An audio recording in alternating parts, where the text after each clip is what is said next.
नमस्कार मित्रांनो, आपण या व्हिडिओमध्ये जो मागचा व्हिडिओ होता vectors, matrices, system of linear equation त्याच्यावर आपण काही एक्झाम्पल पाहणार आहोत.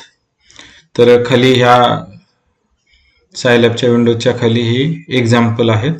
आपण ते example one by one solve करण्याचा प्रयत्न करू. आता पहिले एक्झाम्पल आहे ए हा रो वेक्टर, बी हा रो वेक्टर तयार करा आणि k = 3 हा एक कॉन्स्टंट तयार करा.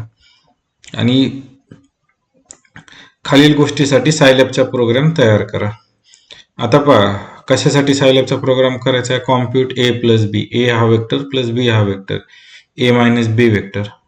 Compute k of a plus B and k a plus K B. नंतर हा एक रो वेक्टर तयार करायचा आणि हा कॉलम वेक्टर तयार करायचा. तर आपण थिअरीमध्ये पाहिल्याप्रमाणे त्या गोष्टी करणार आहोत. आता ए नावाचा वेक्टर तयार केला, ए इक्वल टू तर 2, 4 आणि 6 कॉमा देऊन सेपरेट केला तरीही चालेल. सेमीकोलन देतो. त्याच्यानंतर बी इक्वल टू 1, 3, 5 हा वेक्टर तयार केला. त्याच्यानंतर के ची व्हॅल्यू घेऊ, के इक्वल टू 3 घेतला. आता काय प्रोग्राम तयार करायचा तर compute A plus B and A minus B. मग मी इथं डायरेक्ट डिस्प्ले करतो, सेपरेट वेक्टर न लिहिता. सेपरेट लिहिला तरी चालेल. A plus B equal to colon देऊन ए प्लस बी. ॲक्च्युअल वेक्टरची ॲडिशन करायची. इलेमेंट वाईज ॲडिशन होईल. 2 + 1 4 + 3 6 + 5 हे झालं. दुसरं काय करायचं आहे, डिस्प्ले ए मायनस बी करायचं आहे. इक्वल टू कॉमा देऊन ए मायनस बी. पुढचं काय करायचं आहे, compute K of A plus B. मग मी काय करतो, display K of A plus B. आता स्केलरनी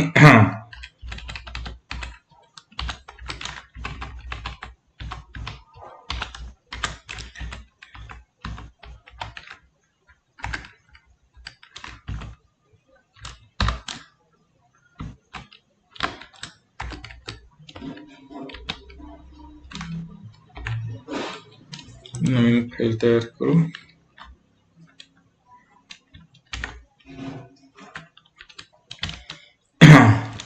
आता इथं हे तयार करताना के स्टार ए प्लस बी करावं लागेल. हे या प्रकारे इथं ए प्लस बी आहे. तर स्केलरनी मल्टिप्लाय करताना के स्टार हे करावं लागेल. हा झाला. त्याच्यानंतर पुढचं आहे डिस्प्ले के ए प्लस के बी इक्वल टू कॉमा देऊन के स्टार ए प्लस के स्टार बी. हा कोड इथे इक्वल टू राहिला. तर हा आपला कोड लिहून झालेला आहे. एकदा हा रन करून पाहू.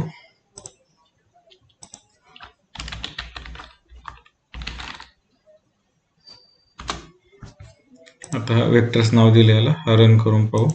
तर इथं हे पहा, हे ॲडिशन आलेली ए प्लस बी वेक्टरची. सबट्रॅक्शन 2 - 1 1, 4 - 3 1, 7 6 - 5 1 अशी ही ॲडिशन आलेली. आता आपल्याला करायचं आहे create row vector you.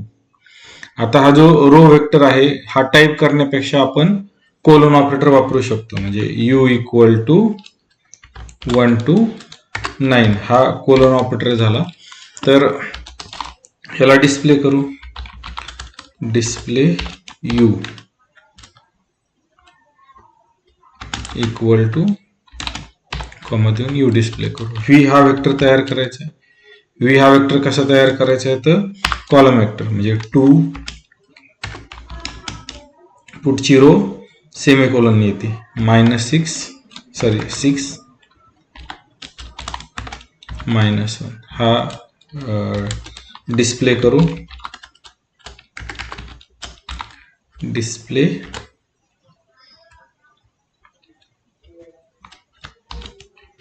V equal to V. तर हा प्रोग्राम आपण रन करू. याला आधी CLC करू. हा प्रोग्राम रन केल्यावर पहा a प्लस बी आलं, a मायनस बी आलं, k ऑफ ए बी आलं, के ए प्लस के बी आलं. हे असे सगळे आपले आलेले आहेत. सॉरी, इथं एरर आला कारण इथं सेमीकोलन देणं अपेक्षित होतं. त्याच्यामुळे आता पुन्हा रन करून पाहू. तर हा व्ही वेक्टर पण करेक्ट आला, 2 6 -1. अशा प्रकारे हा आपला पहिला प्रोग्राम झाला. आता दुसऱ्या प्रोग्रामला, तर दुसऱ्या प्रोग्राममध्ये काय विचारले, ए हा वेक्टर दिलाय, बी हा वेक्टर दिलाय. Write Scilab program to find dot product, cross product आणि साईज ऑफ व्ही आणि लेंथ ऑफ यू, ह्या आपल्याला 3 गोष्टी काढायच्या आहेत. तर आधी ए हा वेक्टर घेऊ. तर ए हा वेक्टर आहे 3 -2 1. बी हा वेक्टर आहे 4 1 -3. तर हे वेक्टर आपले फाइंड आउट करून झाले. तर ॲक्च्युली इथं यू आणि व्ही नाव पाहिजे होतं. आपण यू आणि व्ही नाव देऊ. आता काय करायचं, फाइंड डॉट प्रोडक्ट यू आणि व्हीचा डॉट प्रोडक्ट फाइंड आउट करायचा. मग मी काय करतो, डायरेक्ट डिस्प्ले करतो. तर इन्व्हर्टेड कॉमामध्ये U V U dot V असा टाकतो. तर हा इक्वल टू येईल. तर डॉट प्रोडक्ट कसा काढायचा, इथं सिंपल मॅथमॅटिक्स वापरायचं. तर यू हा रो वेक्टर घ्या. डॉट प्रोडक्ट म्हणजे काय, 3चं 4चं मल्टिप्लिकेशन करा, प्लस -2 1चं मल्टिप्लिकेशन करा, प्लस 1 आणि -3चं मल्टिप्लिकेशन करा, असा एक नंबर येईल. अशा वेळेस तुम्ही काय करू शकता, हा रो घेऊ शकता 3 -2 1 आणि नंतर 4 1 -3. तर हा पहिला रो आणि हा कॉलम यांचं युज्युअल मल्टिप्लिकेशन केलं तर ते होऊन जाईल. मग इथं कसं करणार, तर यू हा तुम्हाला रो लागतो आणि व्ही हा कॉलम लागतो. तर कॉलम कसा करतात, तर डॅश देऊन करतात. म्हणजे हा झाला तुमचा डॉट प्रोडक्ट. हा झाला काय झाला, डॉट प्रोडक्ट झाला. आता आपल्याला करायचं आहे क्रॉस प्रोडक्ट. आपल्याला करायचं आहे क्रॉस प्रोडक्ट. तर क्रॉस प्रोडक्ट कसा करतात, डिस्प्ले आपण नाव देऊ यू क्रॉस, असं देऊ नाव, U cross V equal to. तर याच्यासाठी डायरेक्ट फंक्शन आहे क्रॉस. कुणाचा करायचा आहे, यू कॉमा व्हीचा. तर हा असा झाला. त्याच्यानंतर आपल्याला पुढे काय करायला सांगितलंय, find size of V. Size म्हणजे किती बाय कितीचा मॅट्रिक्स आहे. मग डिस्प्ले, आता कमांड देऊ साईज ऑफ व्ही म्हणजे डायमेन्शन किती बाय कितीचं, इक्वल टू कॉमा देऊन फंक्शन कोणतं आहे, साईज. कोणाची साईज काढायची, व्ही. आता काय करायचंय, पुढं लेंथ ऑफ यू काढायची. तर लेंथ ऑफ यू म्हणजे किती एलिमेंट आहे दिलेल्या मॅट्रिक्स मध्ये. तर रो वेक्टर म्हणजे किती एलिमेंट आहे त्या रो मध्ये हे काढायचं. मग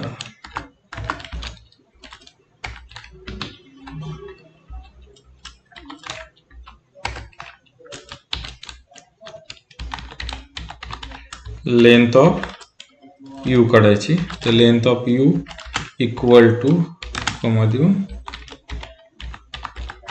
लेंथ ऑफ यू, असं हे आलं. आता याला जर रन केलं तर हे आपल्याला 4 व्हॅल्यू मिळून जातील. पहा यू डॉट व्ही 7 आला. म्हणजे पहा 3 चौक 12 अधिक -2 म्हणजे 10 आले आणि त्यातून -3 7 आले. क्रॉस प्रोडक्ट म्हणजे काय, तर युनी इतर याला मल्टिप्लाय करून तो क्रॉस प्रोडक्ट काढता येतो असं. त्याच्यानंतर साईज ऑफ व्ही, तर साईज ऑफ व्ही काय आहे, तर ह्या व्हीचं डायमेन्शन आहे. व्ही कोणता आहे, हा आहे. त्याचं डायमेन्शन कसं आहे, तर 3 कॉलम, 1 रो आणि 3 कॉलम, म्हणजे 1 रो आणि 3 कॉलम. लेंथ ऑफ यू म्हणजे काय, यू मध्ये किती वेक्टर आहेत, तर इथं किती वेक्टर आहे, 3. ज्यावेळेस तुम्ही ह्या व्हॅल्यू बदलता त्यावेळेस त्याची लेंथ पण बदल. मॅट्रायसेसची पण लेंथ काढता येते. मॅट्रायसेसची लेंथ कशी काढायची, त्याच्यात किती व्हॅल्यू आहे त्याला म्हणायचं मॅट्रायसेसची लेंथ. आता नेक्स्ट प्रोग्राम पाहू 3 नंबरचा. तर काय करायला लावले, 3 वेक्टर दिलेत. गिव्हन यू v1 1 2 3, v2 2 4 6 आणि v3 1 0 1. Write Scilab program to check linear dependence independence of vector v1 v2 v3 आणि नॉर्म काढायला लावलेत. तर त्याच्या आधी आपण बघू वेक्टर हे लिनियरली डिपेंडंट किंवा इंडिपेंडंट कधी असतात. जनरली रो वेक्टर किंवा कॉलम वेक्टर घेतात. आपण कॉलम वेक्टरच्या बाबतीत बोलू. आपण जर तुमचे वेक्टर रो वेक्टर की सपोज कॉलम वेक्टर असतील, तर दिलेल्या कॉलम वेक्टर पासून एक मॅट्रिक्स तयार करायचा, कॉन्केनेट करायचे हे वेक्टर, आणि एक मॅट्रिक्स तयार करायचा. त्याला रिड्यूस टू इच्युलॉन फॉर्म करायचा. फॉर्म करायचा आणि रो इच्युलॉन फॉर्म करायचा. जर त्याची रँक ते करून जर नंबर ऑफ वेक्टर पेक्षा कमी आली तर ते लिनियरली डिपेंडंट आहेत, आणि त्याची रँक जर नंबर ऑफ वेक्टर इतकी आली तर ते लिनियरली इंडिपेंडंट असतात. आता इथं आपल्याला v1 v2 v3 हे वेक्टर दिलेले आहे, ते आपण लिहू. आता v1 द्या किंवा v अंडरस्कोर द्या. तर हा वेक्टर आहे 1 2 3. त्याच्यानंतर दुसरा वेक्टर आहे पहा v2 equal to, v2 vector काय आहे 2 4 6. नंतर आहे v3, तर v3 वेक्टर आहे 1 0 1. हे असा वेक्टर आहे. तर आता लिनियर डिपेंडंट इंडिपेंडंट चेक करण्यासाठी त्याला आधी आपल्याला मॅट्रिक्स तयार करावं लागेल. तर रो हे वेक्टर एका समोर घेतल्याचे म्हणजे कॉन्केनेट करायचे, v1 v2 आणि v3. तर वाटलं तर आपण हे डिस्प्ले करू एम, मग तुमच्या लक्षात येईल. हे समोरासमोर लिहिलेले डिस्प्ले एम करू. पहा काय आला, v1 v2 सॉरी हे आपले होते कॉलम, हे होते कॉलम वेक्टर. आपण रो वेक्टर कन्सिडर केले. रो वेक्टर असतील ते एका खाली लिहिणं आवश्यक आहे. आता हे आले, पहिला कॉलम आला 1 2 3, नंतर 2 4 6. हा मॅट्रिक्स तयार झाला. आता आपल्याला काय करायचंय, लिनियरली डिपेंडेंट आहेत का इंडिपेंडेंट आहे हे डायरेक्टली दिसलं पाहिजे. आता हे आपण रँक वरून ठरवू. तर ह्या एम ची rank he number of vector पेक्षा जर कमी असेल तर ते लिनियरली डिपेंडेंट असतील, आणि नसतील तर ते लिनियरली इंडिपेंडेंट असतील. तर कंडिशन लावायची म्हणजे मला कंडिशनल स्टेटमेंट वापरावं लागेल. If rank of M is less than number of vector किती आहेत, 3 आहेत, 3 असेल तर देन डिस्प्ले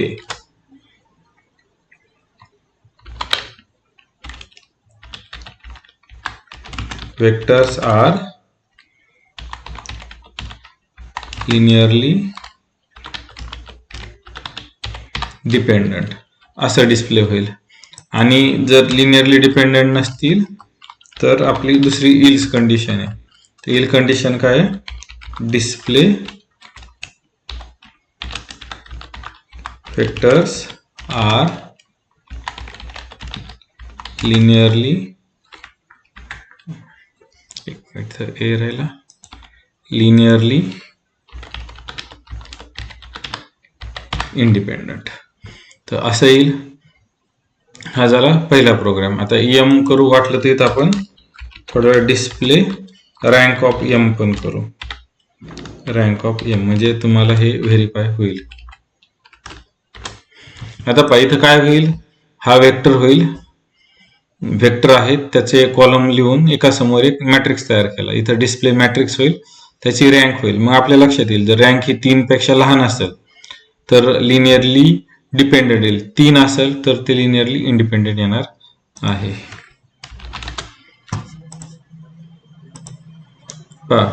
पहिला तो मॅट्रिक्स आला, त्याच्यानंतर रँक ही 2 आली.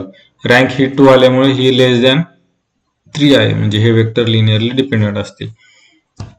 तुम्ही रो वेक्टर पण सेम यानी तयार करू शकता. फक्त इथं हा जो रो वेक्टर असेल ना, इथं एका खाली एक लिहावं लागतील, म्हणजे इथं सेमिकोलन द्यावं लागतील. आपण ट्राय करू.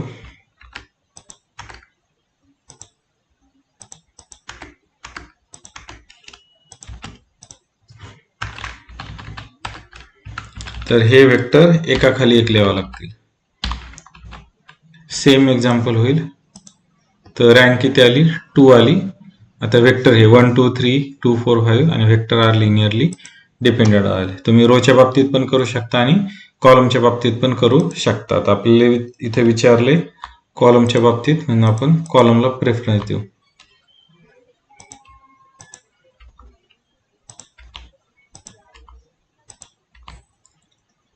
हे एका समोर एक लिहावं लागतील. ठीक आहे.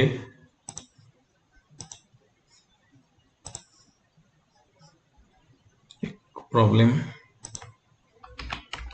कन्सिस्टंटचा इनकन्सिस्टंट आलं तर कुठेतरी रो आणि कॉलमला प्रॉब्लेम झाला, हे समजून घ्यायचं. आता पुढचं करायचं नॉर्म ऑफ V1 आणि V2. तर इथं आपण काय तयार करू? नॉर्म डिस्प्ले डायरेक्टली त्याचा म्हणजे कोड आहे नॉर्म. तर इथं आपण हे करू V1 चा नॉर्म इक्वल टू त्याचा फंक्शन आहे नॉर्म. कशाचा काढायचं? V1 चा. आता पुन्हा डिस्प्ले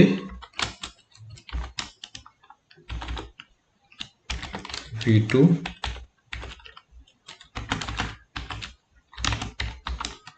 नॉर्म V2. हे झालं. आता याला रन करून पाहू. तर V1 चा नॉर्म आला 3.74 समथिंग आणि V2 चा नॉर्म आला 7.4. तर नॉर्म म्हणजे काय असतो? तर V1 चा नॉर्म काढायचं म्हणजे काय करायचं? ह्या 1 चा स्क्वेअर करायचा प्लस 2 चा स्क्वेअर करायचा प्लस 3 चा स्क्वेअर करायचा आणि त्यांचं काय करायचं? स्क्वेअर रूट घ्यायचं. असं आपण नॉर्म काढू शकतो. आता आपण हेच पाहू आपण नॉर्म कसा काढतात. तर आपण काय सांगितलं? Square root of 1 square plus 2 square plus 3 square. मग मी इथं करतो स्क्वेअर रूट ऑफ 1 स्क्वेअर म्हणजे 1 आला प्लस 2 स्क्वेअर म्हणजे 4 आला प्लस 3 स्क्वेअर म्हणजे काय आला? 9 आला. एंटर. तर ही व्हॅल्यू एक्झॅक्टली ती आली. याचा पण V2 चा नॉर्म काय? 2 square plus 4 square plus 6 square. ही नॉर्मची डेफिनेशन झाली. 2 नॉर्म्स म्हणतात त्याला. 2 नॉर्म.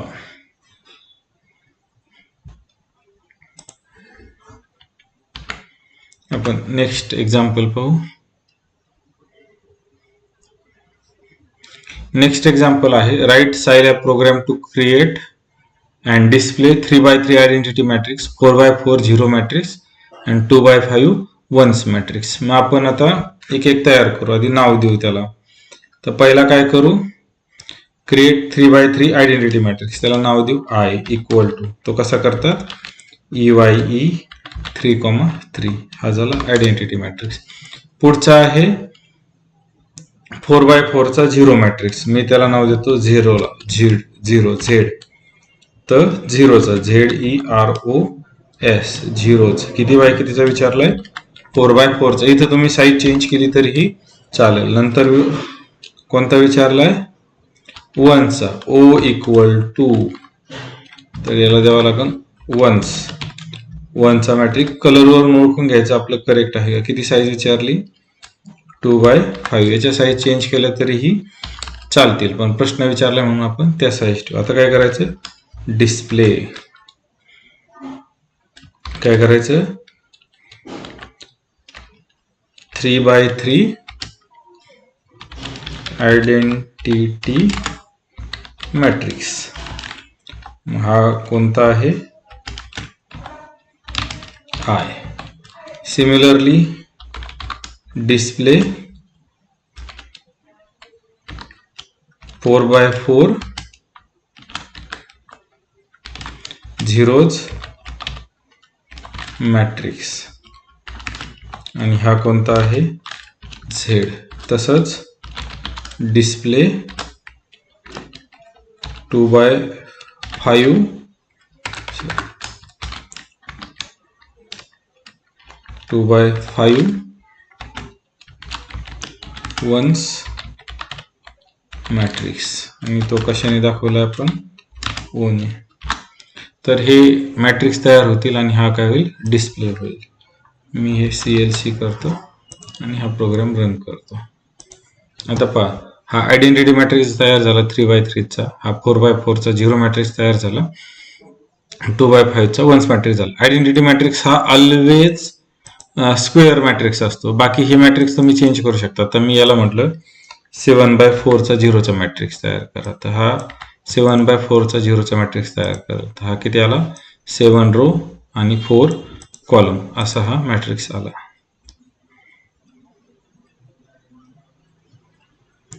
त्याच्यानंतर पुढचा प्रोग्राम पाहू. पुढचा प्रोग्राम आहे right Scilab program to compute DEFG G-F 3E.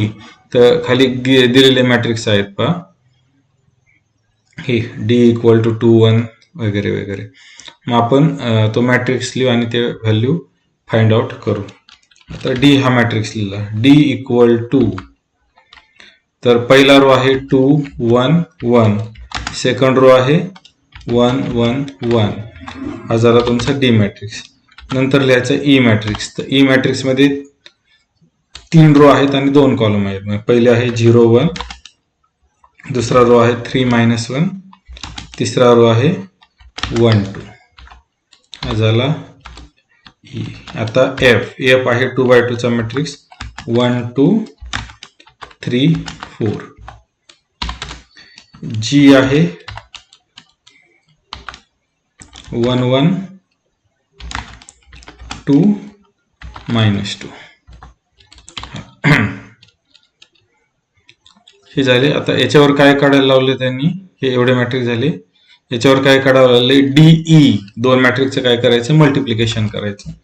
मी तर आपण काय करू डायरेक्ट काढून डायरेक्ट हे करू. आपण हे करण्यापेक्षा पुन्हा मॅट्रिक्स डिफाईन जर पुढे यूज करायचे असतील तर आधी डिफाईन करायचे आणि मग ते डिस्प्ले करायचे. पण इथं आपल्याला पुढे यूज करायचे नाही. मला काय लागते DE = कॉमा देऊन काय करायचं 2 मॅट्रिक्सचं मल्टिप्लिकेशन कसं असतं D*E.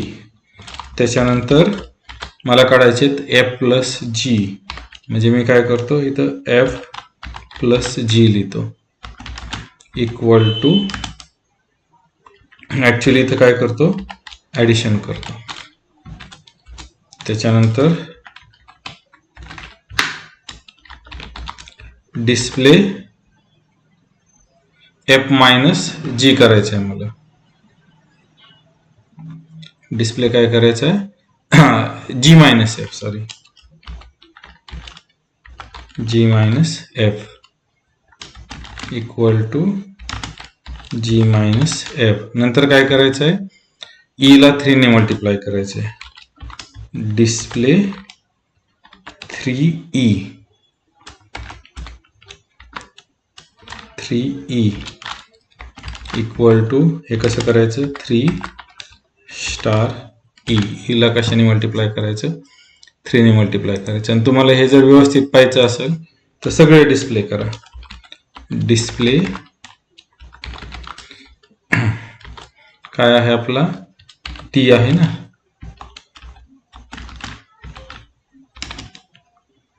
Display D.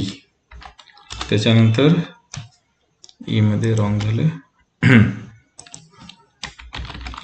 Display E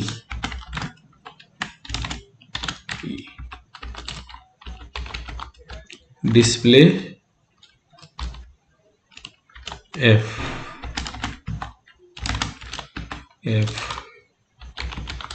display G. हा बेटर ऑप्शन राहतो. तुम्ही व्हेरीफाय करू शकता तुमचे ऑपरेशन बरोबर आहेत किंवा नाही. आता याला CLC करतो आणि हा प्रोग्राम आता रन करू आपण. पहा इथं काय आलं, इथं आलं तुमचं डी आला, नंतर ई आला, एफ आला, जी आला, नंतर डीचं मल्टिप्लिकेशन आलं, नंतर ए प्लस जी आलं, त्याच्यानंतर जी मायनस एफ आलं, आणि त्याच्यानंतर 3E आलं. अशा प्रकारे हे एक्झाम्पल सॉल्व करता येतं. आता आपण पुढचं एक्झाम्पल पाहू 6 नंबरचं. तर 6 नंबरचं एक्झाम्पल आहे, हा मॅट्रिक्स टाईप करायचा, राईट करायचा, आणि त्यातले 2, 3, 3/4 आणि 1/2 इलेमेंटचा आपल्याला कोणता इलेमेंट आहे तो फाइंड आउट करायचा त्या पोझिशनला. मग मी आधी ए हा मॅट्रिक्स लिहितो. तर पहिला रो आहे 1, 4, -2, -1. सेकंड रो आहे 2, 3, -3, 5. थर्ड रो आहे -4, -5, 0, 6. तर बऱ्याच वेगवेगळ्या प्रोग्रामिंग मध्ये हा जो इलेमेंट असतो हा 0, 0 असतो, हा 1, 2, 0, 1, 0, 2, 0, 3 असे असतात. म्हणजे 1, 2, 3 अशी नंबरिंग करण्याच्या ऐवजी बऱ्याच प्रोग्रामिंग मध्ये 0 पासून नंबरिंग करतात. आता हा झाला ए. आता आपण काय करू, डिस्प्ले करू ए. आपल्याला कळेल की बरोबर व्हॅल्यू फाइंड आउट केलेल्या आहेत का. आता काय करायचंय, ए ची 2/3 व्हॅल्यू फाइंड आउट करायची. हा एलिमेंट कोणता आहे ते फाइंड आउट करायचं. पहा डिस्प्ले एलिमेंट कोणता, 2/3 एलिमेंट, हा इक्वल टू, तर कसा फाइंड आउट करायचा, ए ब्रॅकेट मध्ये 2,3, हा ऑटोमॅटिकली काय होतो 2/3 एलिमेंट फाइंड आउट होतो याचा. आता पुढचा एलिमेंट कोणता सांगितलाय, 3/4 एलिमेंट. डिस्प्ले